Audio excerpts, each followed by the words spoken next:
And I was always searching for meaning as to why does it happen to me. And I was also searching for meaning in that justice and that number that was going to be given to these individuals, the years that they were going to serve. And I realized that if you're constantly, there's no point in searching for meaning. If you want to have meaning, just have a meaningful life.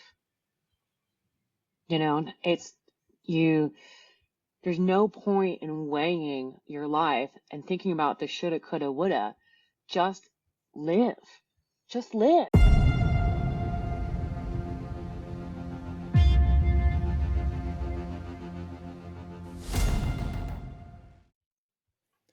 Hello and welcome to the OFFGRID Podcast. I'm your host, Patrick, and today my guest is Jax from Wildcard Wilderness.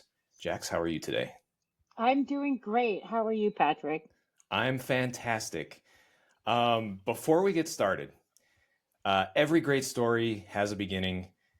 Take us back to yours. Where did your journey in the Wildcard Wilderness? Hold on, Justin, let's start that over. Every great story has a beginning. Take us back to yours. Where did your journey into Wildcard Wilderness really start? Oh my gosh. Well, how much time do we have? We got all the time in the world.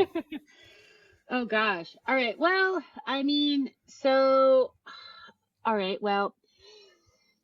there's the story that I tell most people, which is, and if you know anything about my background, what I call my former life. I spent 10 years living in New York City. Prior to that, I lived 4 years in Boston. And then more recently, a few years ago, I actually lived for 3 years in the city of Amsterdam in the Netherlands. So how did I transition from city girl to now full-time van lifer teaching survival and bushcraft on the road? And a part of that transition or lineage came from the fact that I was just really done with city life. I was done with the hustle and bustle. I was done with the 90-hour work weeks and just ready for a more simple life. And I had started to turn into nature in my late 20s. I just turned 40 and kind of felt this ease, unlike, the hustle and bustle of New York. And I found that I was always kind of reaching towards it. And I knew in my late 20s, I wanted to dedicate my life to the outdoors, but I wasn't really sure what it looked like yet. What did you do before? You said 90-hour work weeks. What was that all about? So I was a professional film editor. So where I worked at an actual post house and various studios in New York City and across Amsterdam as well. And I worked on large scale commercials and branded content for various ad agencies and big brands. No and kidding. Music videos and other short form documentaries. So radically different life. Anything we might recognize? I have some awards under my belt. I have an MTV Video Music Award for Florence and the Machine's Dog Days Are Over. I've worked on some music videos for Bon Jovi. I've worked with, there's quite a bit. I've worked on campaigns for American Express. I was the voice of IBM for a year. I worked a lot with Coca-Cola. Oh yeah, like I'm a member of the Screen Actors Guild. Nice. Okay. Yeah. You got some interesting feathers in your cap. Yeah, I literally went from walking red carpets to rolling around in the mud. So, I no regrets. So, That's good. But yeah, so the story that I tell most people is essentially that I just had burnout. And when I discovered the world of bushcraft, everything kind of changed. Like that's when the light bulb clicked for me. I was like, this is what I want to do with my life. I realized that I was kind of already doing it. I just didn't know what the word bushcraft was, and I was like, when I was a kid, I was making solar fires and burning ants on the sidewalk. I'm like, that's solar ignition, but I didn't really have the word for it. But really, I guess my origin story goes beyond that, and a little bit of some soul retrieval. I grew up in the suburbs of New Jersey. Like I said, I lived in cities. And really, I would say that my transition into the wilderness, I tell people that it not only changed my life, but it really saved it. And when I was 19 years old, I was a victim of a very violent crime.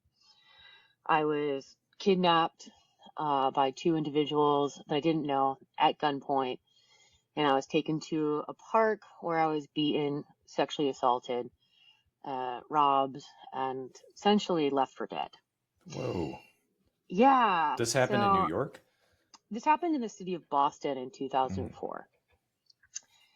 And it was a very high profile case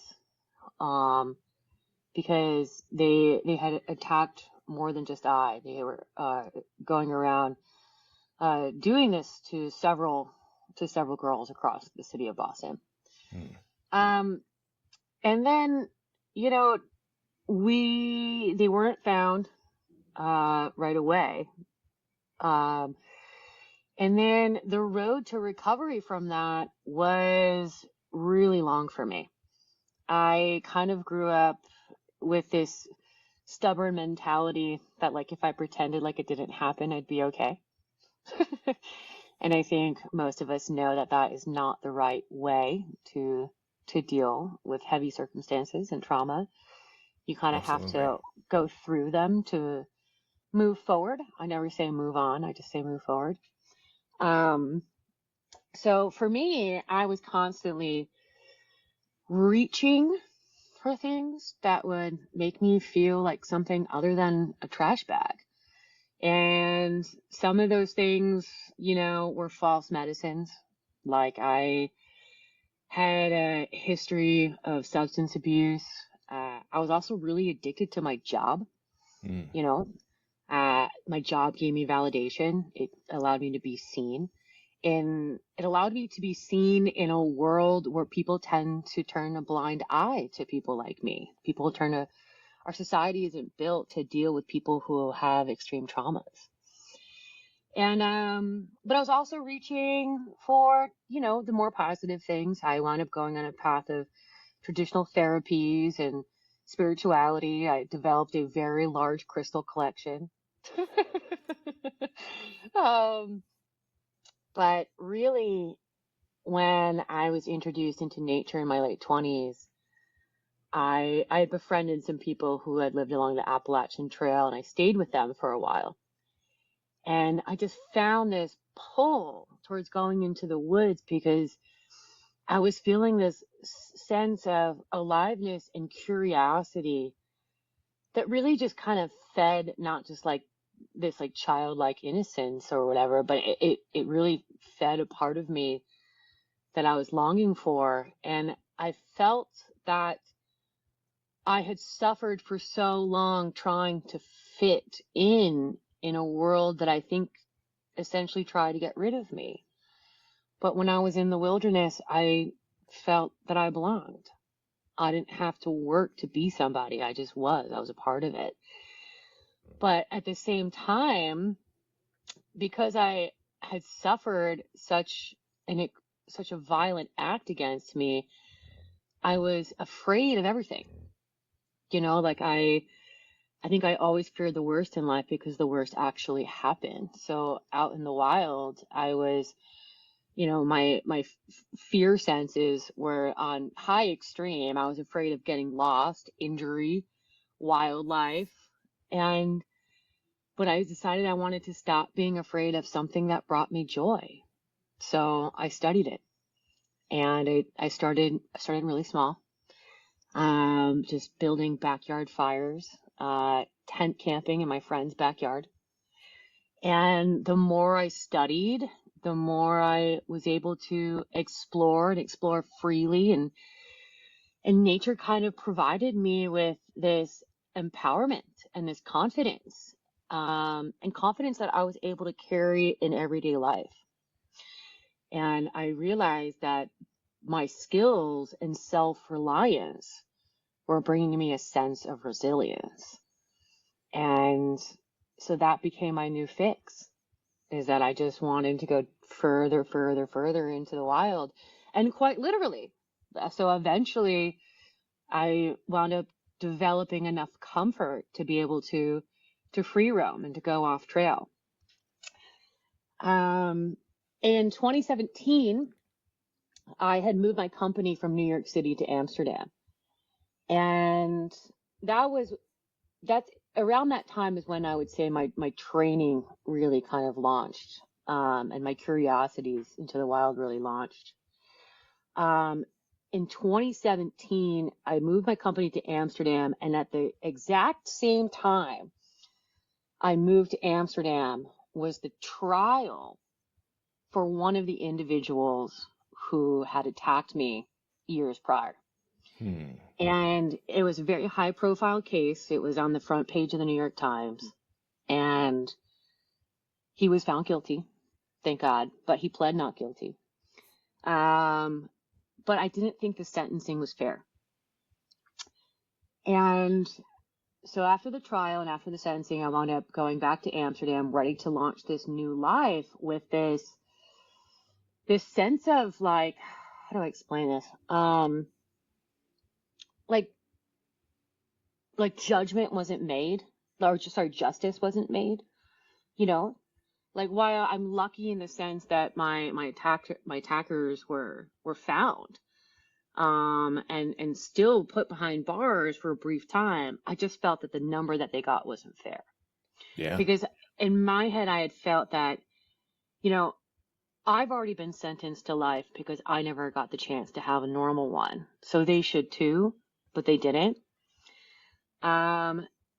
So I'm ready to continue my life in Amsterdam. And I thought when I moved there, it was going to be like this beautiful, romantic new life of like riding my bike and, the cobblestone streets of Amsterdam along the canals and carrying my flowers and, eating lots of cheese and drinking fine wine. And yes, that was true, but it was also really dark for me.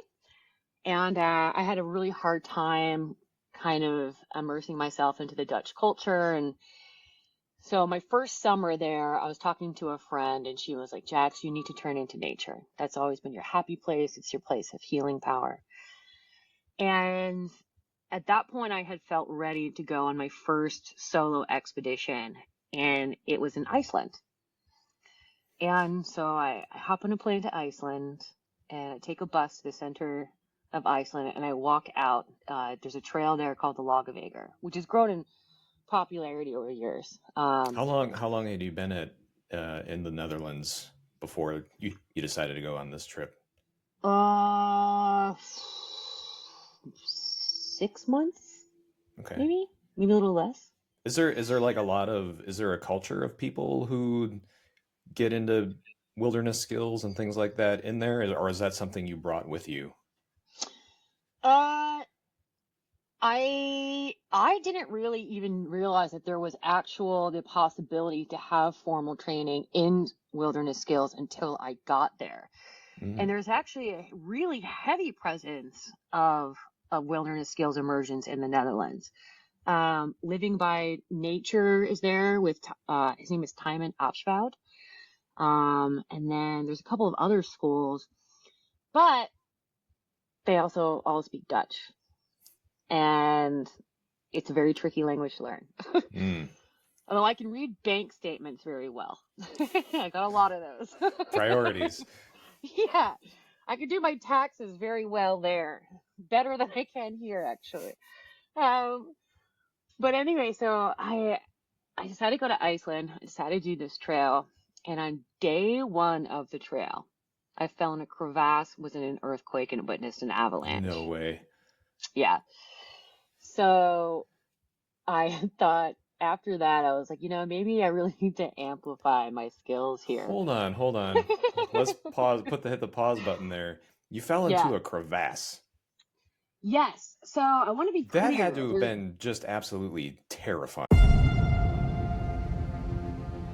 When it comes to firearms, there's no room for compromise. That's why we trust Kimber, where quality, precision, and reliability meet in every trigger pull. From elite military units to SWAT teams, from the backcountry to the competition range, shooters rely on Kimber when it matters most. Whether you're looking for your next concealed carry, a precision hunting rifle, or a competition-ready 1911, Kimber delivers quality without compromise. See for yourself why Kimber is the choice of America's best shooters. Visit kimberamerica.com to explore their lineup today. I was walking in between, I was walking over a draw. And so in between two spurs, and there was a slow moving glacier in between them because there was a waterway underneath. And as I was walking across that, essentially the snow or the ice beneath me just broke and I fell in. Was that part of the trail, or were you Yes. exploring around? No, that was actually a part of the trail.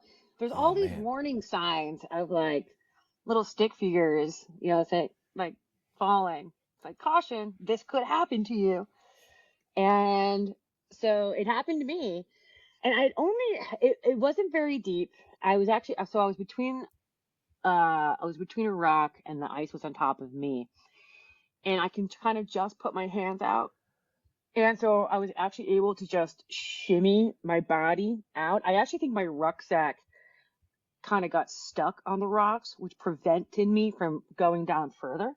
Whoa. And so actually I was kind of hooked onto the rocks. So that actually allowed me to pull myself out. And I get out and I'm looking around and there's like nobody there. And it's like, did anybody see this? That's insane. But I also came out completely unscathed. No, just like a little bit of bruising, and that was about it.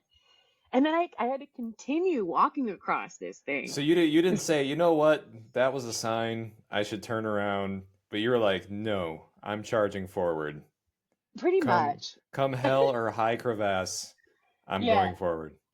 Yeah. So I decided, and I think also at that point, I knew that if I were to go back, I wouldn't make it to camp before nightfall. So I knew that I was going to have to wild camp, which is not looked highly upon in Iceland. There's some regions that are more forgiving. But because there's a lot of like preserves in that area for the wildlife, they really don't want you to. Mostly for the foxes and the weird moss that grow there. And so I decided to keep going. I was like, what are the chances that something like that would happen again? Famous last words. I know. Well, so later that day, so the first day I wound up crushing 2 legs of the trail. And so I'm descending into this valley. At the end of that valley, or in the valley, is a lake. I think it's called Oftavan. And I'm taking a picture of this beautiful landscape that I have in front of me. It's this, pristine lake with, the mountains of Iceland and everything's covered in this like incredibly virescent green moss. And I'm taking a picture. And as I'm doing that, I could actually hear it before I felt it. I can hear what sounds like a thunderstorm, but it's clear as day. All right, blue skies. And so I hear this extreme rumble, and then I actually felt it, where the ground beneath me was starting to shake, where like the rocks are literally, it's like a Disney, not Disney, like a Looney Tunes scene where, rocks are moving, and I'm picturing like these boulders that are going to start falling down and chasing me. And I wound up losing my footing, and I kind of stumble a little bit, and I realized, oh my God, I'm in an earthquake. And I knew that was, likely, being that there are 7 active volcanoes on Iceland. That makes sense. But that was not something that was really on my radar. That was something I would actually encounter. So anyway, earthquake kind of ends pretty quickly. It feels a lot longer than it probably was. But I get up and I'm like, holy cow. And then the strangest thing happened where I'm looking out to the distance. I'm seeing the mountains, and I could hear, you would think it would be a low pitch, but it was actually a high pitch. And I can only kind of assimilate it to something that like slate breaking, but I could hear this high pitch cracking, and the whole face of this mountain in front of me just collapsed. And yeah. How far away in front of you? Far. I was Yeah. far. Oh, okay. Yeah. So, and luckily it was off trail. So, if there were individuals closer to it, this should be okay. But I'm also, so I was taking a photo, prior to this earthquake, and then I was able to take an after photo. So I wish I didn't realize I was going to be telling the story. I would have shared those photos with you, but I actually have a before and after photo of the exact same landscape. And it's just the second one's just missing a mountain. That's super cool. I'd love to see that cool. sometime. Yeah. And, Iceland is just so apocalyptic. I mean, it's, you feel like you're in a Van Gogh painting or something. Like the colors are completely surreal. Like the oranges and the purples and the greens are so intense, that it's, you feel like you're dreaming. You're like, how could this possibly be real? And then there's also streams of bright yellow sulfur, and then these pools, that are just the bluest blue you'll ever see. And it's just totally, you have a really new appreciation for Earth. When you go to a place like that, you're like, wow, my planet is so cool. Yeah. I'm so happy to be a part of this planet. So yeah. And so this trip also was really pivotal, and not just the beginning of my skills training, but it was also really pivotal in my healing process, because, I was still kind of holding on to the weight of going to this trial. And I think for so long now, mind you, oh God, 18 years, no, less than that. I don't know, have passed. And I was always searching for a meaning as to why this had happened to me. And I was also searching for meaning in that justice, and that number that was going to be given to these individuals, the years that they were going to serve. And I realized that if you're constantly, there's no point in searching for meaning.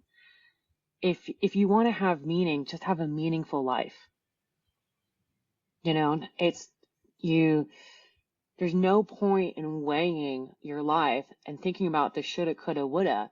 Just live and have the best possible life you can possibly have. And this is a realization you came to on this trip? Yeah, it was kind of just, I think for me I realized that justice wasn't a number. Justice was in my body, and justice was in the life that I could have and create. And once I was able to kind of realize that, I was really able to move forward from that history and kind of shift my narrative. So, do you remember, what was the exact moment where you had this epiphany? It was probably, I do actually remember the moment. It was on the third day of the trail. The trail was only 4. I remember that I was approaching the trail, or I was approaching the trail's end, and I was like, wait, I'm just getting started. I don't want this to end. I feel like I'm, and I remember really taking my time at the trail's end, but I also knew that I had another obstacle, and that was a river crossing, and I am not a water person. So I was also kind of like prolonging that experience, knowing that I was going to have to look at that fear. But anyway, I remember I was kind of sitting in this like grassy knoll, and there were all these like little mushrooms around and these little blue butterflies, and I saw this little white Arctic fox just kind of like pop out and prance around for a little bit. And I just remember sitting there with nature and just kind of, releasing my thoughts, and just remember feeling so alive and feeling so much joy, and just, I had nothing. I had nothing. It was me and the little bit of gear that I had and the biggest grin on my face. And all I could think was like, wow, like this is life. And I felt so immersed with a newfound sense of love, not just for nature, but for myself and for, just living. And for me, that was kind of like a big moment for me. It wasn't just like, I wouldn't say that there was an event that caused that, other than it was slowing the mind and actually being in nature, and not just in it, but a part of it. And I realized that all of this weight that I had been holding on to for so long was something that I created, and that I don't have to hold on to it, and I could actually release it. And there's no better place to release your fears more safely than in the wild, I think. Do you think this was maybe one of the first times you had a moment of true solitude with everything else you had going on with your life? Definitely. Absolutely. And I think that in solitude is when the best connections and the best clarity is had. I think for me too, it's funny that you actually bring this up, because so much of my life in my 20s was I avoided solitude. I didn't want to be alone because I didn't want to be alone with my thoughts. I didn't want to be alone with my memory. I didn't like me. And it was nature that kind of started to really wash away those insecurities, or just help with them, essentially. And yeah, so it was in solitude, in nature, that I really found the best medicine that I could have ever asked for, that I didn't even know existed, really. So. Right on. Yeah, it's interesting. A lot of people watch shows like Alone or something like that, and they see these people in the wilderness with their own thoughts and struggle to adapt to what you were just saying about being alone and being with themselves, and actually having to face themselves on their own. It's a difficult struggle, and I think it's amazing that you came through that on the other side with such just an awesome outlook on life. Oh yeah, but in parallel with a lot of the stories that you hear in solitude, it's not an easy walk, because you really see all sides of yourself. You see, so sometimes people have a lot of ugliness, like I think one of the bigger lessons, and also this trip was partly responsible for, was really having to look at your ego, and kind of have a tough conversation with the construct that your ego makes for yourself. And ego can be a good thing, because it creates a way for you to be safe, for you to act in whatever situation, in whatever way. But it can also, it can create boundaries between parts of you that you didn't know existed. I think for me, it was having to look at this person that was a people pleaser for so long. And part of my job is to be a people pleaser. Not that I want to hurt or disappoint anybody, but it was just like I felt like I wasn't really living for me. I was always living for other people. And sometimes I didn't always like the mask I would always have to wear in front of people. So it was kind of having a tough conversation with myself about, who I really was. Was I the mask or the person under the mask? Nothing will humble an ego like a near-death experience or several. Oh yeah, no, and that's yeah. So, but anyway, so after the trip in Iceland, I didn't want to shy away from doing more. I was ready for the next one. I was like, where do I go now? So I decided to go do a trail that was a bit longer, and I decided to do the West Highlands of Scotland, and then also run the Cairngorm region. And most of Scotland has the right to roam. So if you don't know what that is, essentially, you're allowed to pretty much go and set up camp almost anywhere. There are certain areas and regions that you can't. Isle of Skye, definitely you can. There are certain areas that are protected, so you have to stay on trails and you're not allowed to wild camp. But I decided I was going to do the West Highland Ways, and then on top of that, I wanted to free roam. So I started researching Map and Compass, and then on top of that, I decided to take a survival course in a country that spoke English. Nice. So I wound up taking a weekend course with Woodland Ways, a fantastic school. They have locations all across England and Scotland. I'm a big, big fan of that company and what they're doing. And I wound up taking a weekend course with a guy named Davy McRae in Scotland in survival and bushcraft. And at that time I was like, what the heck is bushcraft? And I took that course and I ate it up. And then I did that hike, and I'd initially planned to only do 100 miles, and then I wound up doing 200. I wound up walking from the Irish Sea to the North Sea. Whoa. Yeah. And then how long did that take? I think 11 days. Yeah. I did it again. Yeah. You were really booking it. Yeah.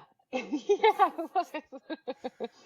So I walked from Glasgow all the way up to, I can't remember the name of the town right now, Fort William, and then from Fort William to Inverness along the loch system. So you go across Loch Lochy, Oakey, and Loch Ness, and then you end in Inverness. And then I wound up doing a year-long program with Woodland Ways. Davey sends me an email saying, you seem to really like this stuff.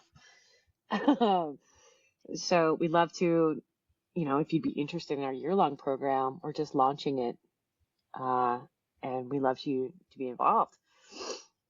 So I did. So 1 weekend a month for a year, I was traveling from Amsterdam to Scotland, and with each month, focusing on a very specific module, whether it was firecraft, axecraft, plant identification, shelter building, buckskin, bow making, campcraft, winter skills, navigation. There was a water module, and oh god, that was really my first introduction into proper training in the world of survival and bushcraft. And, did any one of those stand out as your favorite? Ooh.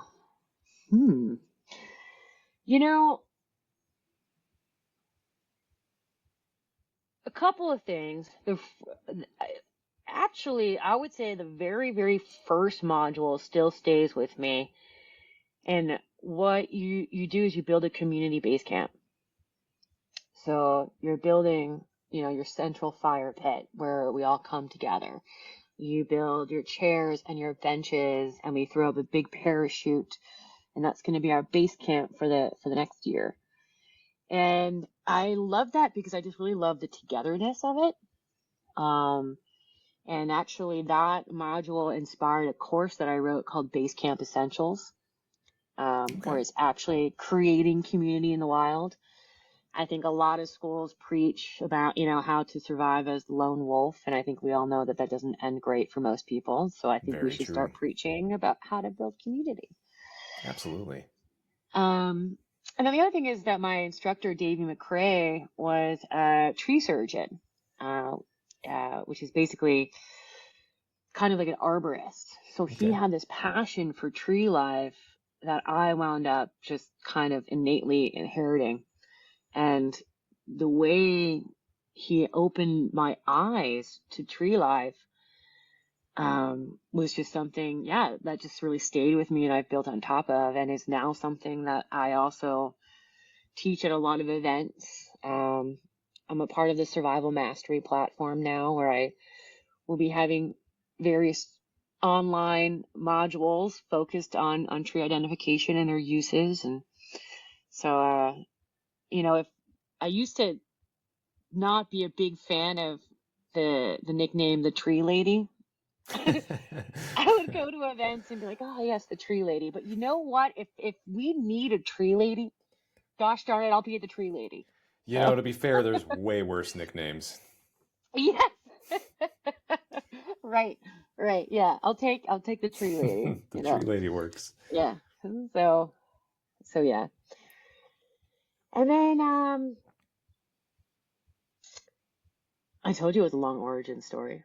It is. No, that's great. I was actually going to ask too. I mean, on the flip side of that, over the course of the year that you took that course, were there any subjects that really gave you a hard time that, you maybe still struggle with?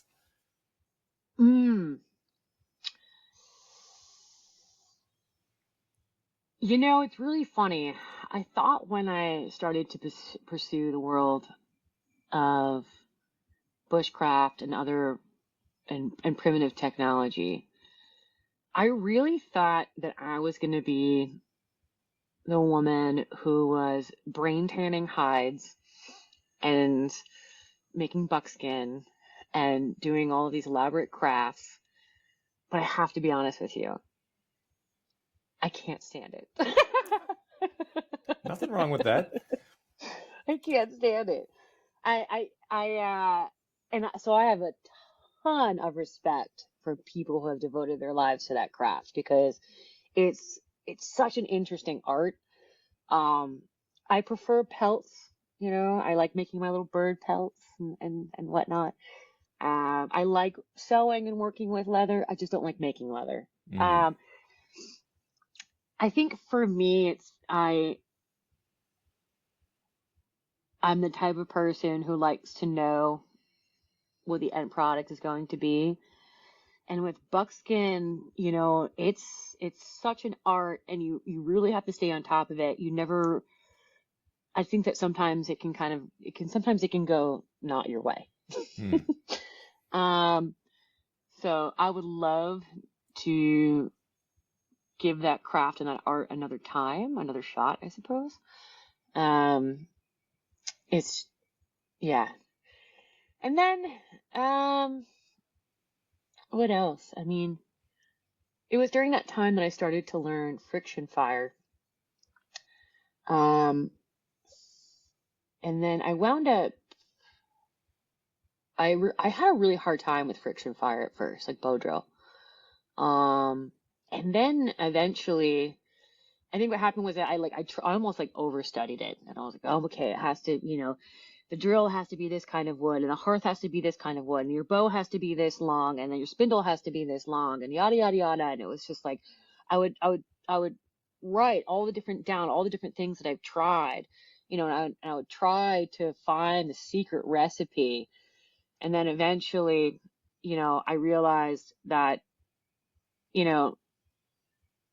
nobody has the perfect recipe. Nobody has the perfect recipe. you are the creator and operator of that machine. You have to design that machine for you. And eventually, with some time, I was able to found my preferred recipe that I now share with others. So nice. Yeah. No two yeah, sticks are the same. It's hard to no, nail down a perfect recipe. right, yeah. But yeah, so in Europe, I studied with Woodland Ways for a year. I also did a couple of other cool expeditions. I did the Tour de Mont Blanc, which is a walking tour through the Alps around the Mont Blanc Massif. That was by far the hardest trail and system I've ever done.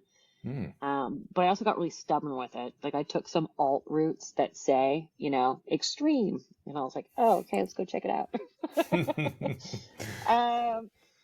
I also did the Westweg, which is a 200-mile walk through the Black Forest of Germany. Oh, beginning cool. Oh, that was really cool. That was during 2020, so COVID times. So as soon as they opened up the Schengen, meaning that you were allowed to travel over the borders, I think I got the first ticket out of there. I was like, I'm going to the woods. Yes. And then I did a coast to coast trail, which is also, I walked from the Irish Sea to the North Sea of England. And I also did that at the end of 2020. And then more recently, in 2023, I hiked across the Laplands and Arctic Circle region of Sweden.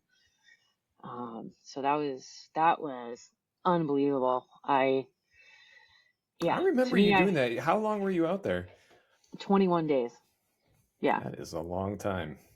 Yeah, it was, for me, it was kind of, I'd always thought of it as the ultimate pilgrimage.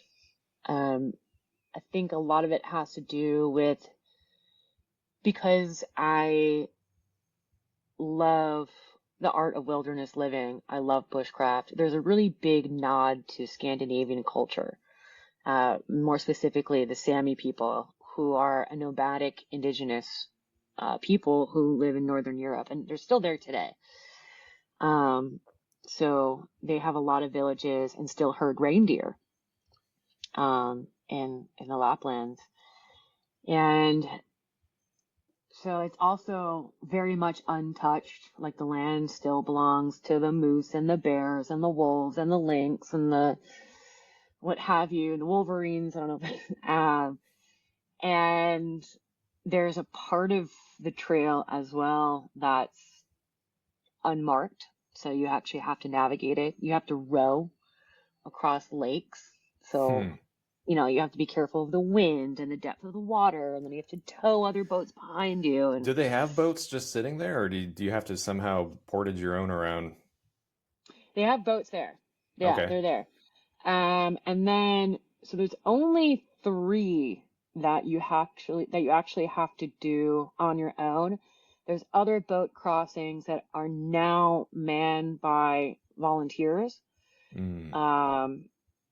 And if you miss the boat launch, you're staying overnight until the next one. So you have to plan them very carefully. I remember there was one time, oh God, I had like a really bad blister on my toe. And I was really stubborn about it, and I should have taken care of it sooner. I'm a freaking survival instructor, but I got stubborn. And I had this blister on my toe, and I know that I'm slowing down, but I have to get to this boat launch. And I'm just like hobbling, getting to this boat launch. And I'm like crying because I'm in so much pain. And, but I made it. And, it was, Sweden is just such a cool place. I'd go back in a heartbeat. So, okay. So in 2023, you're saying you were a survival instructor already. So we missed something. When did, when along this series of adventures did you say, you know what, I have to start my own thing? Yeah, so at the end of 2020, I wound up emigrating from the Netherlands. Just that kind of is its own story. I lost my mom that year, and that was Mm, one of the reasons why I decided to come back, was to be with family. And it wasn't, it was a really, that was a really difficult transition for me, because I essentially said goodbye to everything that I had, my business, my home, my mom. But on top of that, I also really wanted to continue my wilderness journey with Woodland Ways. And I knew I was going to have to say goodbye to that. So when I came back, I had to rebuild my business. In the middle of winter, COVID, we didn't know what was going to happen, or what was going to come out of that yet. It was December. Um, and the only two things I felt that I had control over at that time were my health and my education. So I started to take some formal training here in the US. And I took classes with Dave Canterbury, Josh Enyart, and I wound up my taste for training just increased, and I wanted more, and I wanted to make it more difficult. And so I just kept going. And I eventually wound up going through Dave Canterbury's program really quickly, and I actually wound up working for him for about a year. And then, so I was working full time for Dave, and really the reason why I started Wildcard was I just felt that I had an opportunity to kind of go back to my roots and to maybe help more people. So I started Wildcard, and I kind of thought maybe when I did it, I shot myself in the foot. And I was like, oh no. but before you go forward, I mean, Wildcard Wilderness is a very unique name. Yes. There's got to be a story behind that. And when did you go from just sucking up all this training that you possibly could to saying, I need to share my experience with others? And, what led to Wildcard? So I think what led to Wildcard, I think when I started to begin my training in the US, I was already on the instructor path, but I didn't think that starting my own company was an option. But for me, like, what Wildcard means is a wink to my origin story. The wilderness is a wild card, but with, because of injury, because of wildlife, because of getting lost, what have you, but with skills, wisdom, and guts, you can be the wild card and overcome against all odds. It's a good thing to be a wild card, because you can, and I'm not talking about overcoming the odds out in the wild. I'm talking about overcoming obstacles in all parts of your life. And also, being that my name is Jax, it was fitting. That works. Yeah, no, that's an awesome name choice. I think for me, it was like I said earlier, the more training I had, the more I was able to immerse myself in the wilderness and just really lean into curiosities that, yeah, just fed all parts of me, and, so, and I felt like I had this overwhelming desire and need to share it, like, I remember when I first started going down into like the Bushcraft survival road, I would come back from these weekends or trips, and I would tell my friends and be like, guys, like, have you been outside? It's amazing, let's go. Or like, I remember, this is when I was training with Woodland Ways. I had friends in the Netherlands, they're like, oh, Jax, what are you doing this weekend? I was like, oh, I can't. It's my survival weekend in Scotland.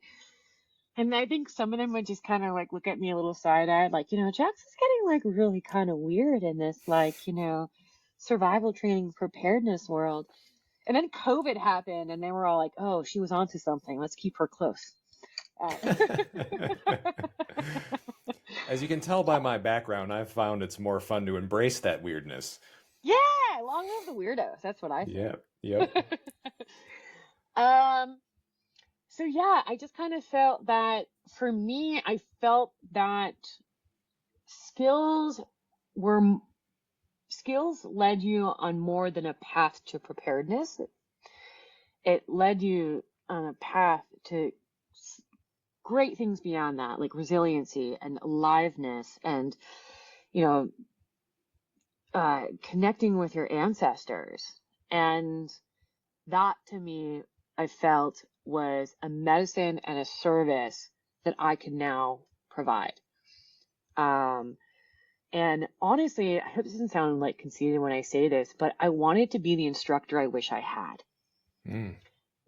I wanted to be the person who could hold somebody's hand and say, like, you can do this. You can do this. And, it doesn't matter, if you have some sort of weakness, you can overcome it. A lot of the courses that I teach are all women's courses. And I think that there's a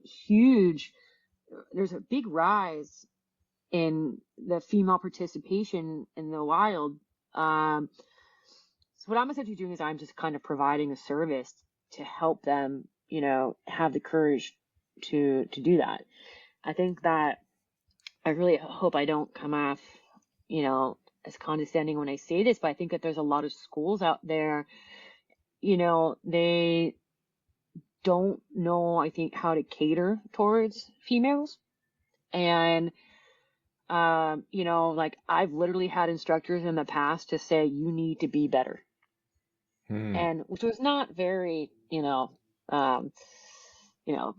proactive. Encouraging. Yeah. Yeah. So, and I don't believe that.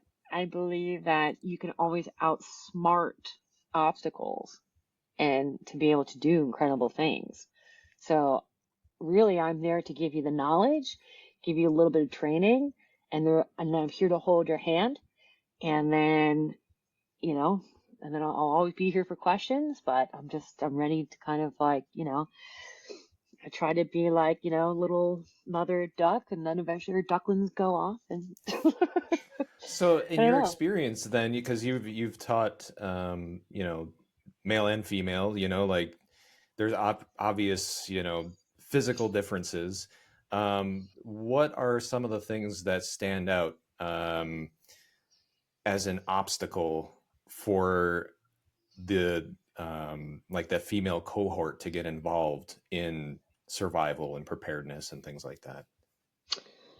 All right. So this is kind of a loaded question because I think that there's actually a few things. I mean, if we're talking about wilderness survival more specifically, I think that for one, some of the things why there may be some hesitancy or what have you is for one, female hygiene is definitely an obstacle. A lot of women just aren't educated on how to take care of certain issues in the wild. We have a much higher risk of infection than men. So just having an open conversation about that. Also, this is also going to sound awful when I say this, but self-defense. I think that there's a lot of women who are afraid to go out into the wild because they're more afraid of, humans than animals. It goes back to the bear man debate. I think it depends on the man, it depends on the bear. That's my personal opinion, but so I think it's having an open conversation about that. But I think when it also comes to more training specifically, a quote that I heard recently that really stayed with me was that when I get to teach for all women, what I'm really doing is I'm providing a space that feels safe for them to fail. Because in any time you learn a new activity, you're always going to crawl, walk, run. And if you're stuck, if you're not, if you're having obstacles and problems when you're crawling, sometimes they think that running is not an option for them. And I don't believe that. I think that you'll always get there. But I think that there is a stigma, I think, saying that they can't. And what I'm really trying to say is to help them rewrite that narrative saying that, no, you can do anything. So, and then unfortunately, although I do think that there's a lot of this is changing, I think that there are a lot of gear companies that don't cater towards women. Some that are better than others, but like clothes, finding the right clothes for one is difficult. Finding the right pack, finding the right sleeping bag. Women tend to run colder than men, and so although I'm noticing vast improvements, and gear companies are quickly catching up to making those changes. So that's refreshing to see. So I'm glad you brought up the bear man debate. Can you explain that for people who may not know? And what's your take on that? sure. Okay, so I'm not super familiar because quite frankly, I'm not even sure if I've even seen any of the actual social media reels about it. I've just been witness to many conversations about it. But correct me if I'm wrong. I don't know if you know, but I think it started with a reel by a woman questioning which would you rather encounter, or which would you be more afraid of in the wild, a man or a bear? It was something. It was And something along the lines of, who would you be more afraid of spending the night with in the woods or in the wilderness yeah, or something like that? yeah, And a wild bear or a grown man. yeah. So, you know, a lot of people, oh gosh, it was such a heavy debate. It kind of, there was a large population of women who said, oh no, definitely the bear. I'm definitely much more afraid of the man. A man is unpredictable. They could be violent, what have you. I'm getting fear of assaulted or what have you. And then you have this other side also amongst the female population as well, who had a very differing view. And it was just like, what do you mean? Like, the wild bear, bear animals are way more unpredictable. And if you're getting in between cubs, the mama bear could kill you and what have you. So it wound up being this big debate essentially about, I think stigma that men have, you know, um, and it really is a shame, but at the same time, I just have to be really careful what I say now, but at the same time, sadly, it is true, like the chances of you being attacked by a man in the wild is actually higher. And then there's a lot that happens out there that we don't know.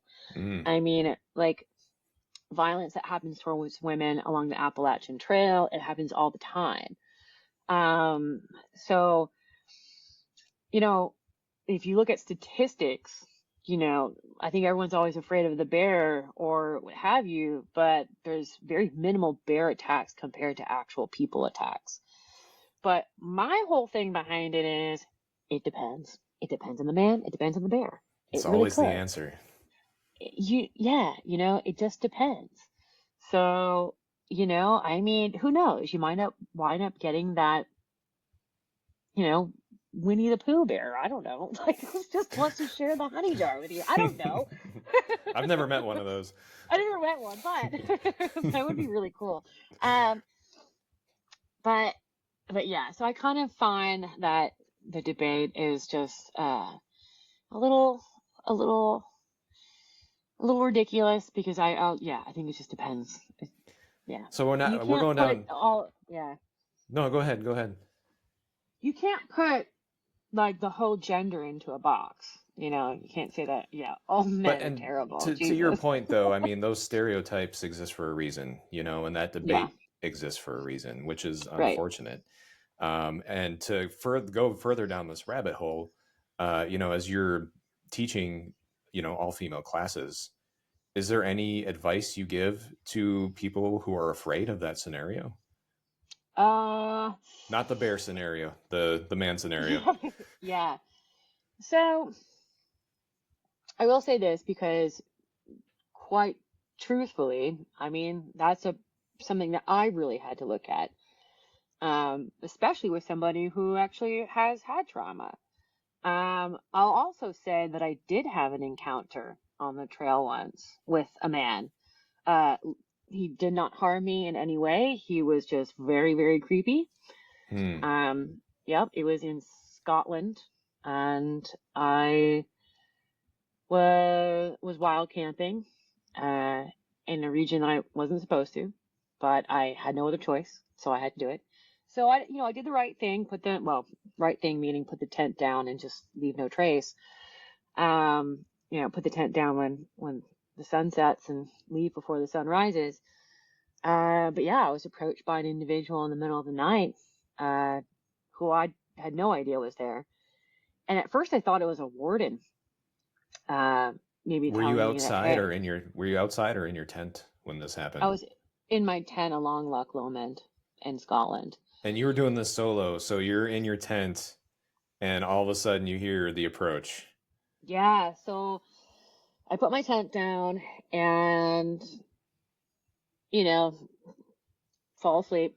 And a storm system comes through and it gets really windy. So my tent, every now and then I would just hear this like whip crack of the tent. And that would wake me up. And I remember at one point when I had heard that and I woke up, I saw this light. And at first I thought the light was coming from a lighthouse. That's what I was trying to convince myself. I was like, oh, it must be a lighthouse, what have you. And then I would continually wake up and I would see this light and I would watch this light and I realized that this light was too erratic. And this was man-made. There's somebody out there. And so, of course, now I'm freaking out. Now I'm on high alert. And I try to convince myself that it was a warden telling me, maybe the warden's going to approach me to say that, hey, it's time for you to go. So I, yeah, so essentially I follow this light. I keep my eye on it. This light gets brighter. And then, my fly to my tent was actually raised a little bit.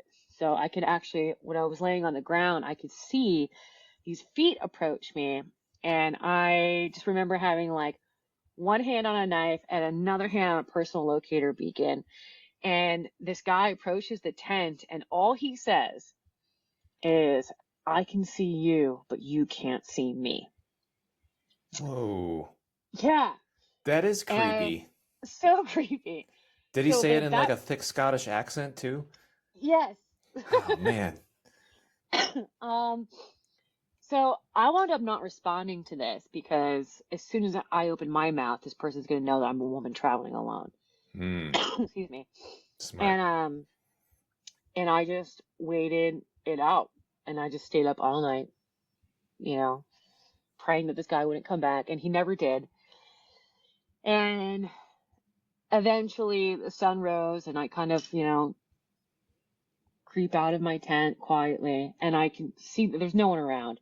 But I can see the footprints and I can see that he had had a fire. Saw some beer bottles. And then I kept going and I would, anytime I had seen other people doing on the trail, I would tell them this story, just letting you know, not to scare you, but warning you this had happened. So a couple days go by and I'm close to the end of the trail and I'm telling this story to somebody and he goes, you met the Loch Lomond Looney. And I was like, what? He has a name? And apparently it is known that there is somebody who lives out there just terrorizing hikers. And I was like, well, this wasn't on TripAdvisor. So luckily nothing had happened, but it was, oh God, it was very, very, very scary at the time. After that happened, like going forward from there, did you adjust what you carried with you or how you set up camp or did you change it in any of the way you do things when you're out there now? Well, I will say that actually ruined a little bit of wild camping for me for a while. So after that, I was only going at campsites. And then eventually, I kind of had to get over that when I was doing other trails where there was no other option. So the fear would come back of like, you know, I think that sometimes people have these paranoid thoughts of just like, oh my God, well, what if, I get approached by the middle of the night by a crazy person? And it's like, no, I was approached in the middle of the night by a crazy person. But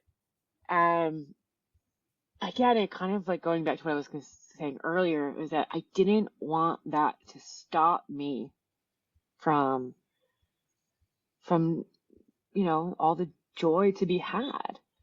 So, and a lot of it is just baby steps. A lot of it is baby steps and, starting out small. And, if you're too afraid to go alone, then don't go alone. Also, listen to your gut, because if your gut tells you, hey, I don't want to be here right now because I think something weird's about to happen, then leave. There's no shame in that. Because, your intuition can be right. It can be right. So, and then in terms of carrying and what things to do, now, a couple of things that I recommend to my students, if they're planning an immersion into the wild, and, I think, some sort of carry or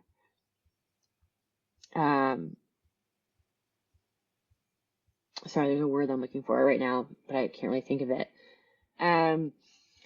So I just kind of feel like self-defense is not a subject that is really talked about a lot in a lot of survival schools. I know Craig Caudle talks about it in one of his books, so I really applaud him for doing that.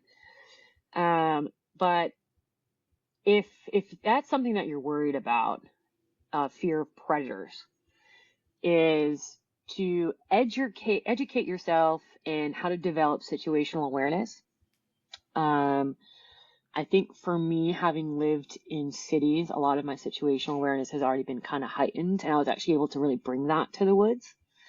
And then also, I think that it's really important to carry some sort of weapon if you are not personally trained in self-defense. I do actually teach a little bit of that in my courses. I actually bring in a specialist. I have not devoted my life to some sort of martial art, so I have no right in teaching it. So I bring in somebody.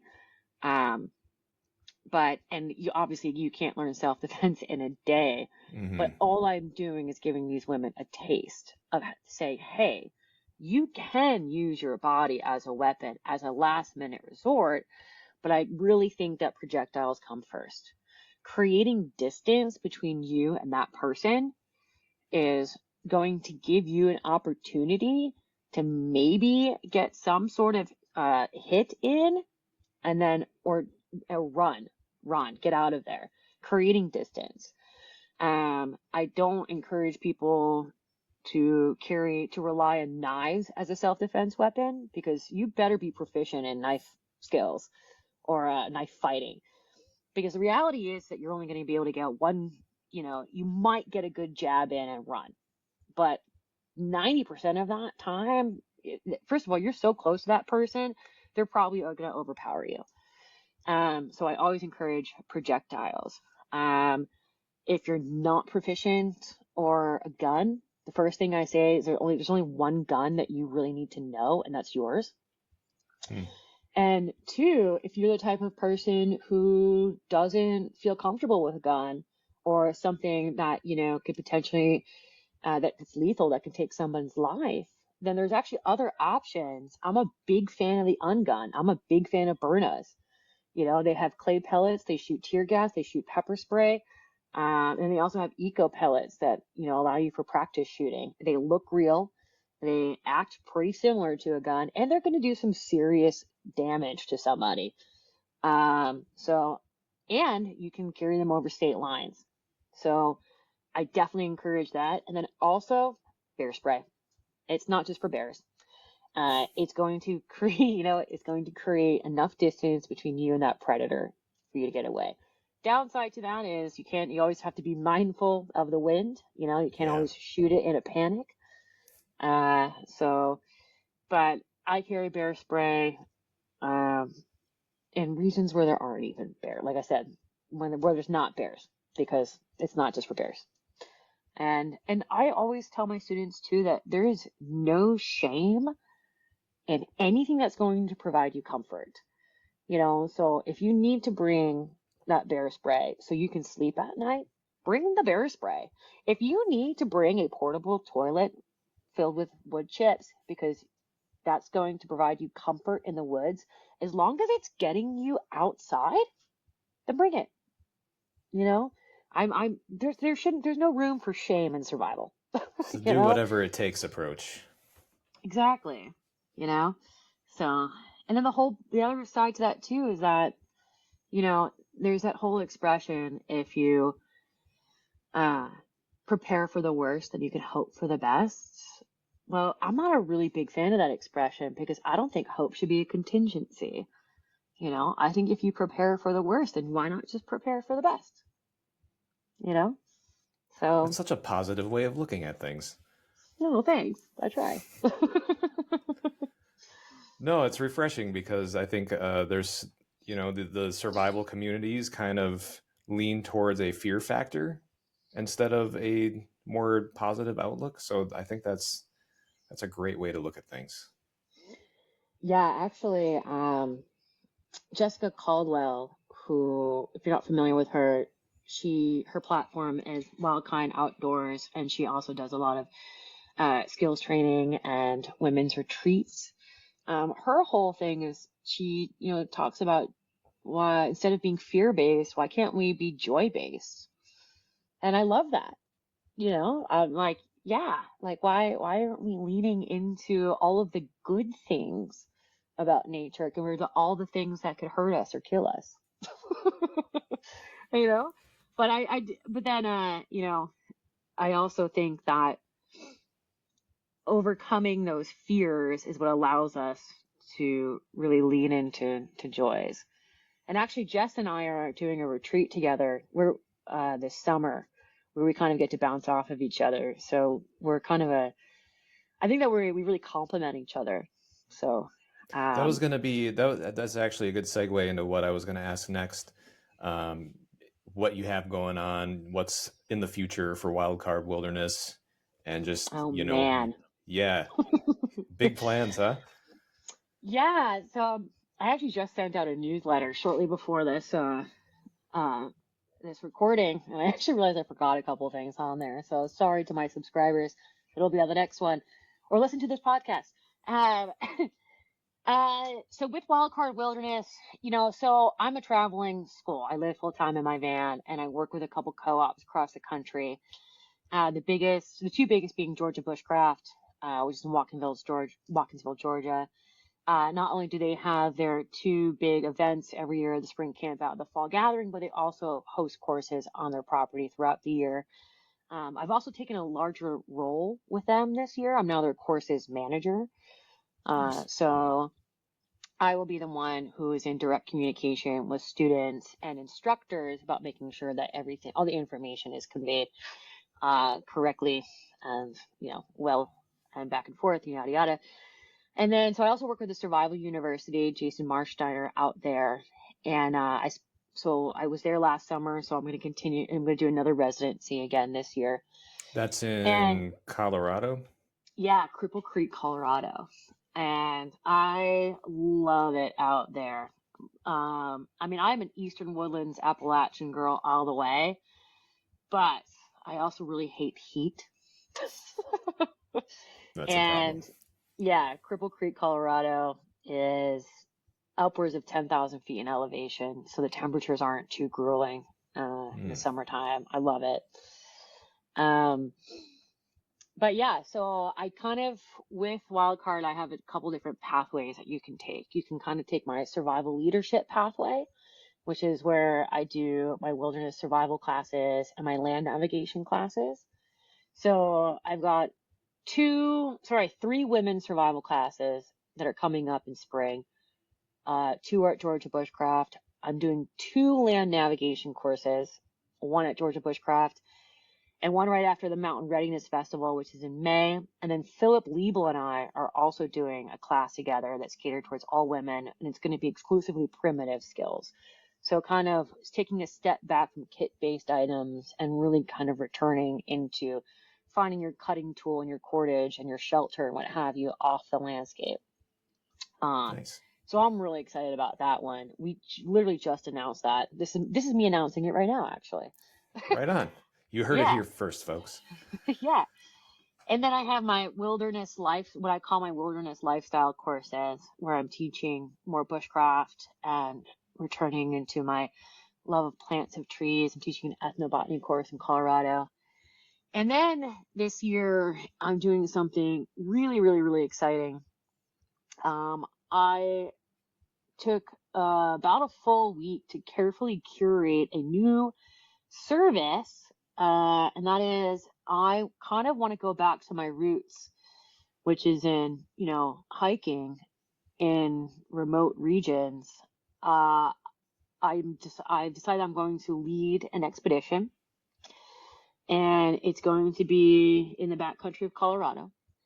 But during that expedition, you're also going to learn some survival skills, and so you're living it real. So we are going to, day 1 is all safety, and then day 2 we step off with your day pack, and is literally all the things that you would carry in just your day pack for just a day's hike. Your poncho, little bit of food, a multi-tool, some sort of fire starting instrument, and that's pretty much it. And we're going to go out into the wild frontier, and we're going to hike, and we're going to talk about how to create fire off the landscape. We're going to learn how to terrain associate. We're going to learn navigation. We're going to learn about traps. We're going to learn about plants. And we're going to do survival training in motion while we rove camps every night. And every night, the last night, the students will actually have a solo evening. And that program is called, or that service is called STEP. I'm calling it the Survival Training Expedition Program. Nice. So it's multiple phases. And then, you can, when you finish, you'll be rewarded with a newfound sense of confidence and ready to take the first step in an expedition, an adventure training. And, I'm kind of calling it an adventure readiness program. So very cool. I am so excited for that. So anybody looking to get signed up for something like this, where should they go? What should they do? Well, I would follow me, so wildcardwilderness.com is going to give you all of the information, and they're going to direct you to where you can actually register for those events. Some courses you can actually register with me directly. Some of them are with the co-ops I work with, like the Survival University or with Georgia Bushcraft. But if you go to my page, I'll have all the information about the course, how to contact me, gear, frequently asked questions, testimonials, yada, yada, yada. And then I'll tell you, hey, how to check out. And you'll be able to contact me directly also on the website. So I've got a lot going on. Yes, you do. Yes. I've got one last question for you. And okay. Take as much time as you want to answer this, because it's loaded. It's deceptively simple. Okay. If you could condense all of your wisdom into one piece of, just one golden nugget, what's your ultimate piece of survival wisdom? Ooh, the ultimate piece of survival wisdom. Mm-hmm. Ooh. Oh, man. All right. Well, I would say the first being don't die. Good. Check. That is the goal. Well, I think to caveat this a little bit further is that I'm just going to be a little bit transparent here. I do think that the word survival is it sometimes overused. It may even be becoming like a little bit watered down. I hope I'm not, out of line here when I say that, but I think, there's a lot of survival training schools out there. I'm one of them, but, and I think that it's kind of become this really big, hype word, so to speak, but I think that we just haven't had a really better vocabulary to replace it. We could replace it with wilderness skills and outdoor skills, because the thing with survival is, it just really comes down to staying alive. And you can't really plan for a survival. You can prepare for it, but you can't plan to run into a survival situation, because if you are in one, something serious happened. Whether it was a storm that wasn't predicted or a crazy encounter, who knows? So, however, really survival training, I think, comes down to way, way, way more than just skills. Survival training comes down to mindset and, figuring out what it is that is going to give you the fuel to keep going forward in a situation where you may feel ready to give up. Because really that is what survival is not giving up. The will to live. Yeah. And so it's kind of figuring out what your reason is. And actually, Jason Marsteiner, that's kind of like what he does with his messaging at his school is what's your reason? And I love that. But really, I think it's never giving up hope. I think it's also kind of digging deep and realizing that if you are afraid, you have to realize it's because there's something that you have to lose. And if you're afraid, that can actually be a good thing, because it means that you're going to find eventually what is giving you your reason to live and find what you love. And so listen to that. I think when it comes to if there's something out there that is, heightening your fears and insecurities, listen to it, because it's underneath that you're going to realize that you have a lot more than you might think that you initially have. But I think it really, the best, I guess, nugget I can have, I can give, for survival is, gosh, I kind of feel